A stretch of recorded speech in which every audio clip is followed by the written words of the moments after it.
capacity for articulation and action in the face of the unknown, rather than some formulaic approach to the territory. And the idea is that elevates your character to the point where you can withstand tragedy and malevolence without becoming corrupt. And that provides a permanent solution to the problem. Well, then you might say, cynically, what's your evidence that that's a permanent solution? And the answer to that is, well, the evidence isn't all in yet. First of all, because people only live that way partially. And so we haven't put the hypothesis to the full test. And second, we don't know what our limitations are. We have no idea what our limitations are. And they're both greater and lesser than we imagined. Because you have to ask yourself, like, if people stopped adding voluntarily to the misery of the world and devoted themselves to setting things straight, setting themselves straight and setting the things around them straight, what would happen? And the answer to that is, well, there'd be a hell of a lot less unnecessary misery in the world. So that might not be a bad place to start. But apart from that, there's very little that we can say. Could we overcome the catastrophe of mortality? Why not? You think that's beyond our capacity?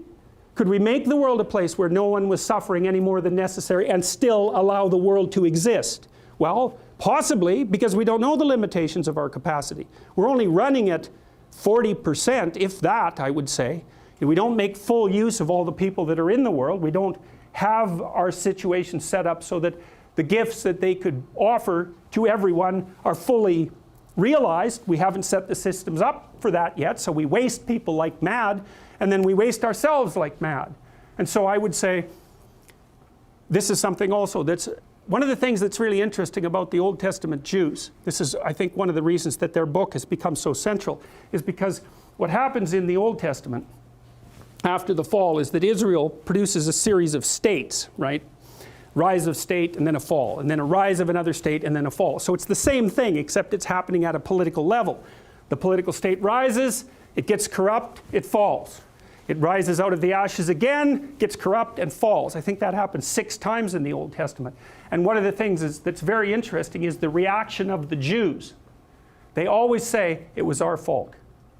Instead of taking the Cain and Abel route, and I'm going to tell you the Cain and Abel story right away. Instead of taking the Cain and Abel route, they always say, if the state collapsed, it was because we did something wrong. That's very different than saying, it's arbitrary fate. It's the nature of arbitrary fate, or the structure of reality, that we're doomed to collapse into chaos, and that's an indication of the corruption of being. Well, you can take that route if you want. It's the corruption of being. Well, good luck with that. So what are you going to do about that? That's easy. You'll start to work for the destruction of being. That's what you will do.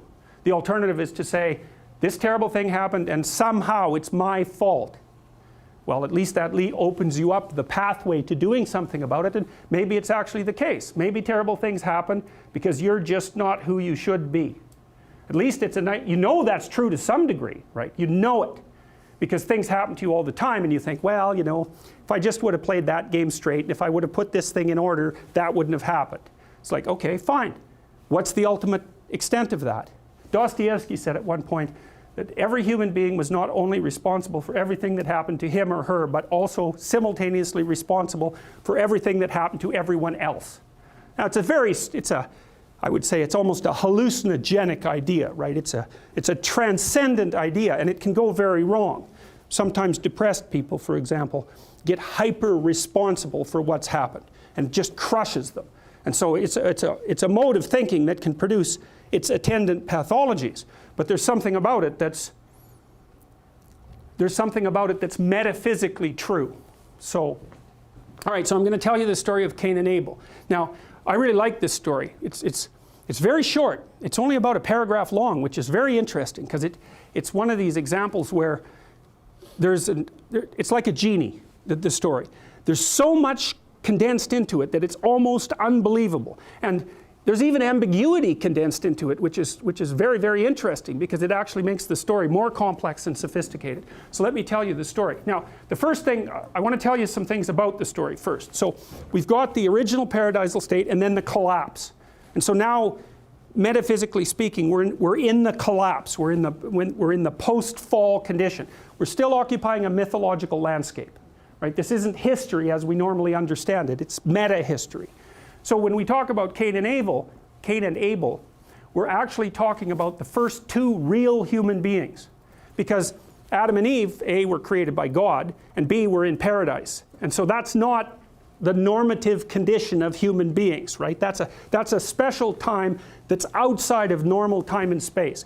Cain and Abel, by contrast, they're in history, because in some sense, history actually starts a couple of times in the Old Testament, right? It starts with the creation of being, it starts with the formation of the garden, it starts with the fall, it starts with Cain and Abel, it starts over again with Noah, and then it starts with Abraham, which is really where what we would recognize more as conventional history begins.